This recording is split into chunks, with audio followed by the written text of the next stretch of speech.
نہ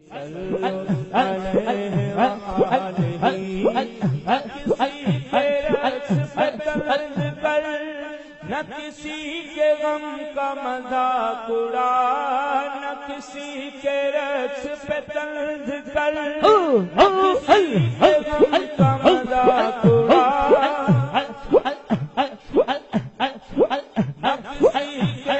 آپ کی بارگاہ میں یہ عرض ہے کہ آپ ایسی نظر کرم فرما دیں کہ ہمارے بھی قلب جاری ہو جائے، تاکہ ہمارا دل اللہ اللہ کرنے لگ جائے۔ قلب جاری نہیں ہے آپ کا، وہ تو ایک اسلائی بھائی کی مثال دیا کرتا ہوں میں، زمزم نگر کے ہی ہیں وہ۔ ان کو کسی نے کہا کہ ہمارے پیر نے ہمارا دل جاری کیا، تمہارے پیر نے جاری کیا؟ بولا تمہارے پیر نے خالی دل جاری کیا نا، ہمارے پیر نے رواں رواں جاری کر دیا۔ یہ دیکھو، تمہارے پیر نے یہ جاری کیا، تمہارے پیر نے یہ جاری کیا، اس طرح اس کو خاموش کرا دیا۔ اور بولو، چور ڈاکو آندے نے نمازی بن جاندے نے۔ میں نے اس کا جواب سنایا آپ کو، دعوت اسلامی نے کیا جاری نہیں کیا یار؟ دل اگر جاری نہ ہو تو آدمی مر جائے۔ بولنا حرکت قلب بند ہونے سے انتقال ہو گیا، قلب تو حرکت کر ہی رہا ہے نا اپنا، جاری جاری ہے۔ اس صحابی نے دل جاری کیا، سرکار صلی اللہ تعالی علیہ وسلم نے کس صحابی کا یہ جس طرح کا بولنے والے قلب جاری فرمایا، وہ اس کی روایتیں ہم نے نہیں پڑھی۔ چلو پھر بھی اگر مان لیا جائے کہ کوئی یہ جدید طریقہ ہو، تو یہ کوئی فرض یا واجب طریقہ تو نہیں ہے نا، ذکر کی بہت ساری اقسام ہیں الحمدللہ۔ اور باقی یہ قلب جاری کروانے والوں کے پاس بعض اوقات آدمی جاتا ہے تو پھر وہ جو نماز جاری تھی نا وہ خطرے میں آ جاتی ہے۔ بہت ساری سنتیں جو جاری ہوتی ہیں نا وہ رسک میں پڑ جاتی ہیں۔ یہ شاید آپ کو تجربہ ہو یا نہ ہو، ہے تجربہ، تھوڑا بہت ہے نا تجربہ۔ تو دل جاری کروانے کے چکر میں اصل جو جاری تھے نا جنت میں لے جانے والے اعمال، وہ اس میں ڈھیلا پڑ جاتا ہے۔ خالی دل جاری کرنے کے چکر میں رہتا ہے۔ ایک دل جاری کرنے والے کے پاس گیا تھا، میں کسی وجہ سے جانا پڑا، تو یقین مانے اس کے بولنے کا انداز، وہ بلند کہہ کے وہ مار رہا تھا جس طرح، علمان والحفیظ، اور اس کا کندھا جاری تھا۔ اب مانے نہیں مانے، کندھا یوں پھڑک رہا تھا۔ ایک بار بہت پہلے، اس سے بھی بہت پہلے، دعوت اسلامی سے بھی پہلے، تو کسی بابا جی کے پاس کوئی اسلامی بھائی مجھے لے گئے، تو وہ جو کوارٹر بنے ہوئے تھے وہاں ایک بابا جی نکلے، داڑھی پوری تھی ان کی، بنیان چست پہنی ہوئی تھی، کرتا نہیں تھا، بنیان چست پہنی ہوئی تھی، اور نیچے پاجامہ تھا یا تیبن تھا یاد نہیں ہے، اور وہ پھڑک رہی تھی، دل ان کا جاری تھا۔ تو یہ جس کو دل جاری کرے وہ واقعی وہ گوشت کا حصہ ہل رہا تھا اس کا دل کی جگہ کا، اور وہ لٹ پھڑک رہی تھی، دل ان کا جاری تھا۔ تو یہ جس کو دل جاری کرے وہ واقعی وہ گوشت کا حصہ ہل رہا تھا اس کا دل کی جگہ کا، اور وہ لٹ پھڑک رہی تھی۔ اب میں تو چونکہ مطلب بہار شریعت و فتح و رضویہ اعلیٰ حضرت کا فیض تھا، بہرحال میں 0.5% بھی متاثر نہیں ہوا نا، صحیح بات ہے، میں بالکل دعوت اسلامی بھی نہیں تھی، لیکن میری سمجھ میں وہ آدمی آیا نہیں کہ میں نے کہا چلو اس کا دل جاری ہے، تو یہ جو اس میں لٹ، لمبے بال، یہ حرام اس طرح رکھنا، پھر ایک لٹ خاص اس پر رکھنا، پھر یہ بنیان کو چست پہن کر اس پہ یہ لٹ آنے والے کو دکھانا، واٹ از دس؟ یہ متاثر کرنے کا انداز نہیں ہے۔ آدمی چھپائے اپنے اس عمل کو، آخر آنے والے کو یہ سب تماشا دکھانے کی حاجت اس کو پیش آئی۔ حالانکہ گھر میں آدمی بنیان پہنتا بھی ہے تو باہر ذرا کرتا اور اس طرح ترکیب سے آتا ہے، تو مہمان آئے تو اس طرح آنے کا مقصد کیا اس کا؟ تو میں واقعی ہے نا 0.25% میں متاثر نہیں ہوا، الحمدللہ۔ تو یار یکدر گیر و محکم گیر، اعلیٰ حضرت نے کسی کا دل جاری کیا یا دل جاری کرنے کے کوئی فتاوے دیے، دل جاری کرنے کے طریقے بتائے، اس طرح کا دل جاری کرنا ایسا تو ہم نے نہیں پڑھا، تو اپنے کو اعلیٰ حضرت کے پیچھے سبحان اللہ، لبیک۔ بلکہ غوث پاک کی بھی کوئی ایسی روایت یاد نہیں پڑتی کہ جس میں موجودہ انداز میں غوث پاک دل جاری فرماتے ہوں، ہم نے نہیں پڑھی۔ پڑھی آپ نے کہیں؟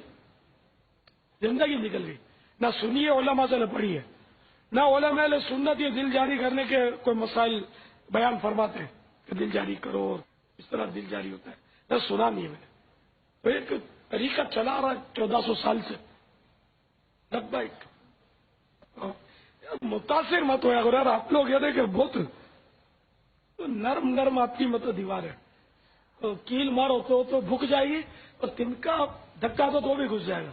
ایسے نہیں یار, شیشہ پلا ہوئی دیوار بن جاؤ یار. سبحان اللہ, بنا دے بابا, بنا دے بابا. صرف اس میں رضویت داخل ہو, سبحان اللہ. رضوی چھاپ قادری ہو نا تو چلے اپنے کو. ساتھ اطاریت کی چھاپ ہو تو بابا کیا ہی بات ہے, کیا یہ بات ہے. ساتھ ساتھ نہیں, یہ بولنے کا موقع نہیں. سارے مشائخ ہمارے رضوی, قادری, نقشبندی, چشتی, سہروردی جو بھی ہیں, جن پر اعلیٰ حضرت رحمت اللہ تعالی علیہ کی چھاپ ہے نا اس زمانے میں, تو وہ سمجھ میں زیادہ آتے ہیں اپنے کو. اعلیٰ بھلے وہ رضویہ سلسلے میں ان کی بیعت خلافت نہ ہو, اعلیٰ حضرت کو مانتے ہو, بس آتے ایسے ایسے چشتیوں پر آتے, سرکار اعلیٰ حضرت کی شان بیان کرتے مدنی چینل پر کہ دعوت اسلامی جی اعلیٰ حضرت کے مسلک کو فروغ دے رہی ہے, اعلیٰ حضرت کے مشن کو فروغ, تو اچھے لگتے ہیں, مجھے بہت میٹھے لگتے ہیں. میری ایک مجبوری ہے کہ اعلیٰ حضرت کا جو نام لیتا ہے مجھے اچھا لگتا ہے. کیا بات ہے.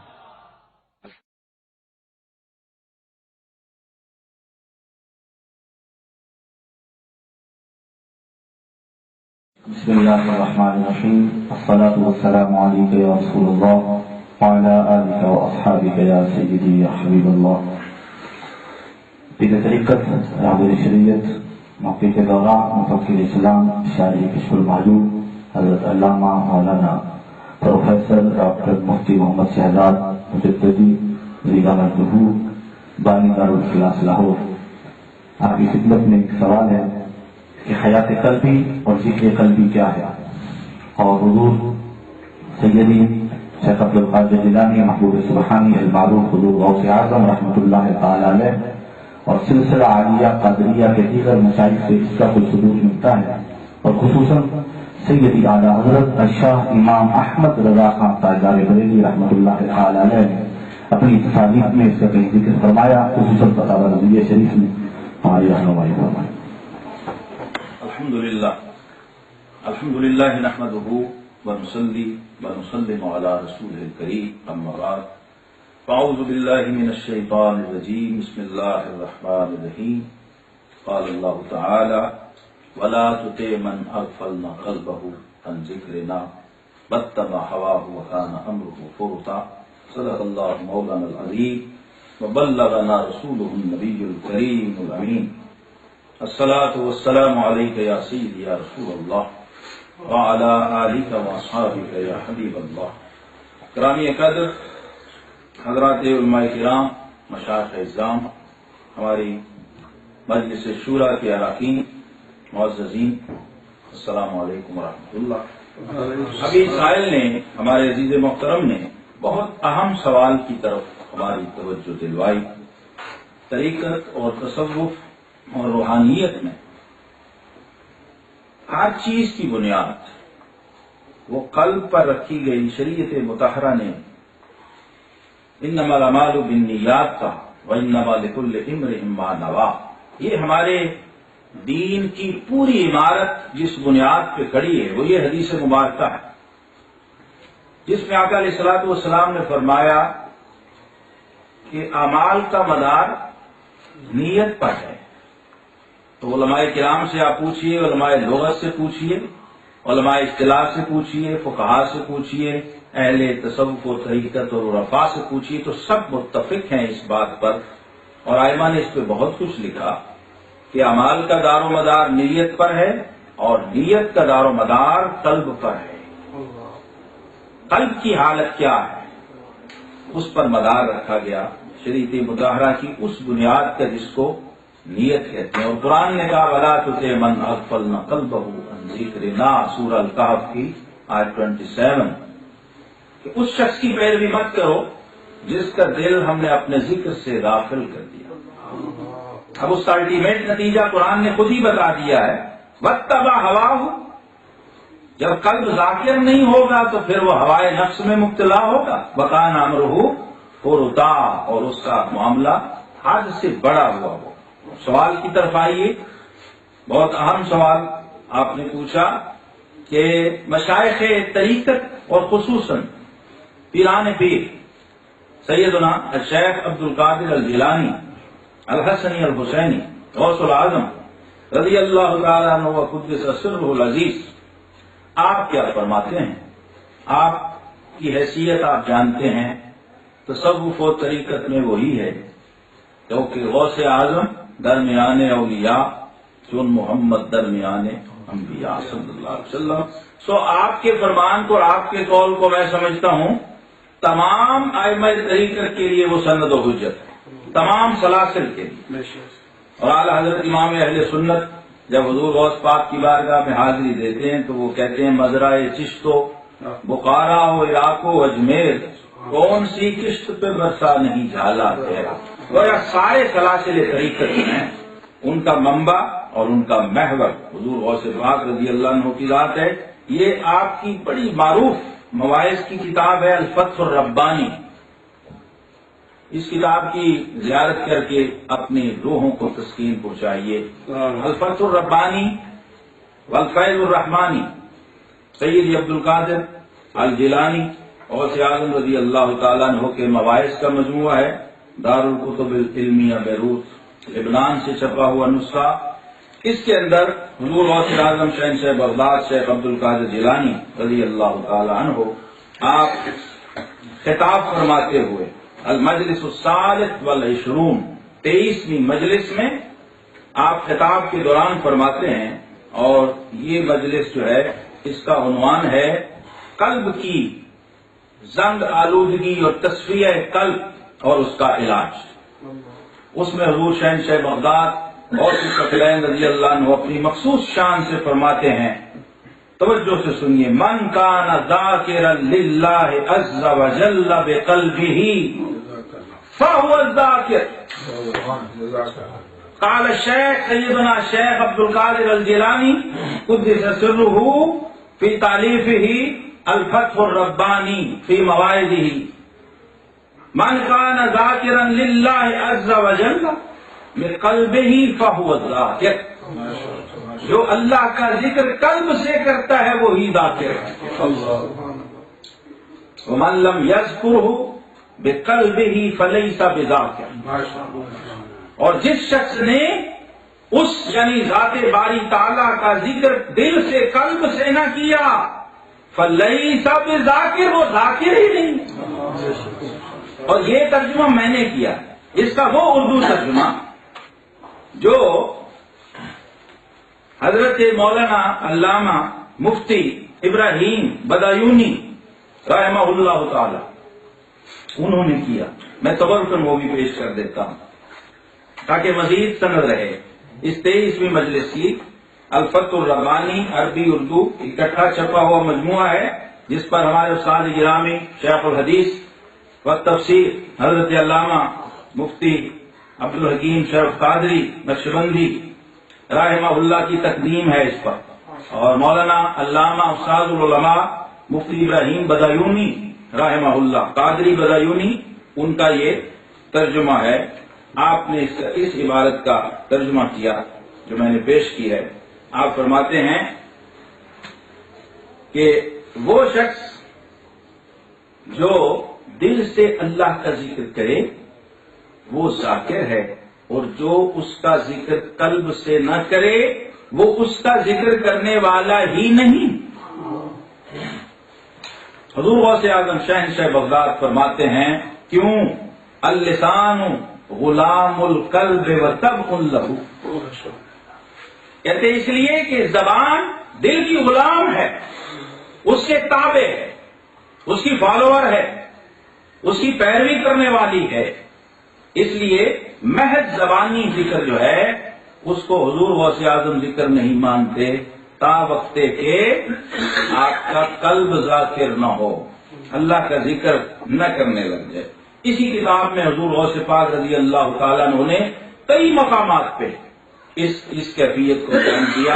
اس کی 15ویں مجلس میں حضور غوث اعظم شہنشاہ بغداد شیخ عبد القادر جیلانی رحمہ اللہ آپ فرماتے ہیں القلب هو المؤمن هو الموحد هو المخلص هو المتقی هو الورع هو الزاہد هو المؤکن هو العارف هو العامل هو الامیر ومن سواه جنوده واتباعه۔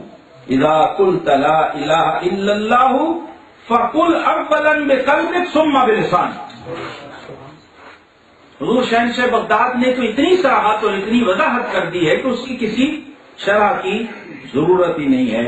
مفتی ابراہیم بضایونی رحمہ اللہ اس کا ترجمہ کرتے ہیں، کہتے ہیں قلب ہی مومن ہے، وہی موحد ہے، وہی مخلص ہے، وہی متقی ہے، وہی زاہد، وہی موقر یعنی یقین رکھنے والا، وہی عارف معرفت والا، خشوع کا محل، عرفان کا محل، معرفت کا محل، وہ یہی قلب تو ہے۔ اور آقا کریم علیہ السلام نے حدیث میں اسی لیے فرمایا الا وہی القلب،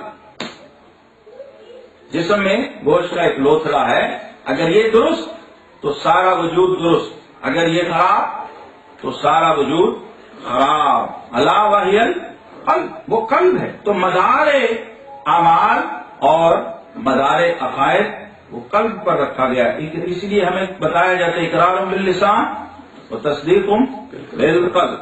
اقرار لسان کے پیچھے جب تک تصدیق قلب نہ ہو، حضور غوث پاک رضی اللہ عنہ فرماتے ہیں وہ قابل قبول نہیں ہے، کیونکہ لسان قلب کی غلام ہے، زبان قلب کے تابع ہے۔ تو آپ فرماتے ہیں جب تو لا الہ الا اللہ کہے تو اول اپنے قلب سے کہے، پھر اپنی زبان سے، اور خدا ہی پر توکل و اعتماد کر، نہ کہ غیر اللہ پر۔ آپ نے فرمایا دیگر مشائخ قادریہ کیا کہتے ہیں؟ حضور سلطان العارفین سلطان باہو رحمہ اللہ تعالی، میں تبرکن عبارت پیش کر دیتا ہوں، ورنہ میرا یہ عقیدہ ہے اور میں طالب علم ہوں سلطانیات کا۔ حضور سلطان العارفین سلطان باہو رحمہ اللہ کی کوئی کتاب اور شاید اس کی کوئی سطر ایسی نہ ہو جس میں آپ نے اس مضمون کو بیان نہ کیا ہو۔ اب کی 140 کے قریب کتابیں ہیں، ان میں سے جتنی مطبوعہ ہیں، چھپی ہوئی ہیں، سب کا مرکزی موضوع ہی حیات قلب ہے۔ اور آپ فرماتے ہیں تسبیح پھری پر دل نہ پھریا، کی لینا تسبیح پڑھتے ہو۔ شروع ہی اسی سے کرتے ہیں، الف اللہ چمبے دی بوٹی مرشد من وچ لائی۔ آپ کی کتاب ہے عقل بیدار، اس کا صفحہ نمبر 15 ہے۔ یہ کتاب کئی مکتبوں سے ہمیشہ سے چھپتی آ رہی ہے، 100-150 سال سے۔ یہ جو میرے پاس نسخہ ہے یہ 80-90 سال پرانا نسخہ ہے، عقل بیدار، بڑا قدیم بڑا نادر نسخہ۔ اللہ والے کی قومی دکان سے ملک چندن دین اس کو نقش بندی یا منزل کوچا ککے زیاں بازار کشمیری بازار لاہور سے یہ کتاب چھپا کرتی تھی۔ اس کے ہر دوسرے صفحے پر حضرت سلطان العارفین سلطان باہو رحمت اللہ تعالی علیہ آپ نے ذکر قلبی، حیات قلبی کے بارے میں بہت کچھ لکھا۔ میں تبرکن ایک عبارت پیش کر رہا ہوں۔ آپ فرماتے ہیں کہ اسی طرح مردہ دل کے لیے تصوف مشکل ہے، کیونکہ تصوف سے نفس شرمندہ ہوتا ہے اور دل زندہ ہوتا ہے۔ حضور سلطان باہو رحمت اللہ علیہ کا تو مرکزی موضوع ہی یہی ہے، ہر جگہ آپ ان کی کسی بھی کتاب کو اٹھا کے دیکھ لیں، اسی عقل بیدار کے اندر آپ نے فرمایا کہ عالم کون ہے؟ فرماتے ہیں عالم وہ نہیں ہے جس کی زبان سے علم جھڑے۔ ایسے بہت آپ نے تو باقاعدہ حدیث نقل کی ہے کہ اللہ کی پناہ مانگو ایسے لوگوں سے جو عالم اللسان ہوں اور جاہل القلب ہوں۔ حضور غوث اعظم شہنشاہ بغداد کے مرید ہونے کی وجہ سے حضرت سلطان العارفین سلطان باہو رحمہ اللہ تعالی آپ نے اسی فکر کو جو حضور غوث پاک نے دی ہے اپنی کتابوں کے اندر ڈھالا ہے۔ حضور غوث اعظم رضی اللہ تعالیٰ عنہ کی ایک اور نادر و نایاب کتاب ہے، میں اس کا حوالہ بھی پیش کر دیتا ہوں۔ اس کا نام ہے سر الاسرار فیما یحتاج الیہ الامرار، بڑا نادر نسخہ ہے، ترجمے کے ساتھ۔ یہ لاہور سے غوثیہ کتب خانہ بیرون شاہ عالم گیٹ سے برگزیدہ زماں قطب دوراں محرم اسرار خفی و جلی حضرت حافظ برکت علی قادری رحمہ اللہ تعالی، ان کے ترجمے اور اہتمام سے چھپا یہ کتاب سر الاسرار، بڑی نادر اور نایاب کتاب ہے۔ اس کی بھی آپ زیارت فرما لیں اور کوشش کریں ہر صوفی سالک اور جو طریقت کی راہ پہ چلنے والا ہے اس کے پاس یہ کتاب ہونی چاہیے. یہ سالکین کا نصاب ہے. کلام الملوک ہے، ملوک الکلام. اس کتاب کے صفحہ 118 پر حضور غوث اعظم رضی اللہ عنہ نے قرآن کی آیت کی تفسیر کی ہے. من کان فی ہذہ اعمی فہو فی الآخرۃ اعمی واضل سبیلا. اس کی تفسیر میں آپ فرماتے ہیں من کان فی ہذہ اعمی اے اعمی القلب، کہتے جو دل کا اندھا ہے. یہاں پر جس کا دل اندھا ہے. پھر اس کا صفحہ 156 پہ حضور غوث پاک رضی اللہ تعالیٰ عنہ آپ فرماتے ہیں لا صلاۃ الا بحضور القلب. کہتے ہیں جس کا قلب نماز میں حاضر نہیں اس کی نماز ہی نہیں ہے. اور قیمتی ترین عبارت ہے، اس کو دلوں کی تختیوں پہ نقش کرنا چاہیے. صفحہ نمبر 67 ہے، 67. اس پہ حضور غوث پاک رضی اللہ تعالیٰ عنہ نے فیصلہ کن بات فرما دی، جس کے بعد کسی کے پاس کوئی عذر باقی نہیں رہتا. آپ فرماتے ہیں، میں تو برکم اس کی عبارت پڑھ دیتا ہوں. حضور غوث اعظم رضی اللہ عنہ فرماتے ہیں قال اللہ تعالی وَأَلْزَمَهُمْ كَلِمَةَ التَّقْوَى وَهِيَ كَلِمَةُ لَا إِلَهَ إِلَّا اللَّهُ بِشَرْطِ أَخْذِهِ مِنْ قَلْبِ تَقِيٍّ نَقِيٍّ مِمَّا سِوَى اللَّهِ لَا بِكُلِّ كَلِمَةٍ يُسْمَعُ مِنْ أفواه العامة وإن كان اللفظ واحدا لكن في المعنى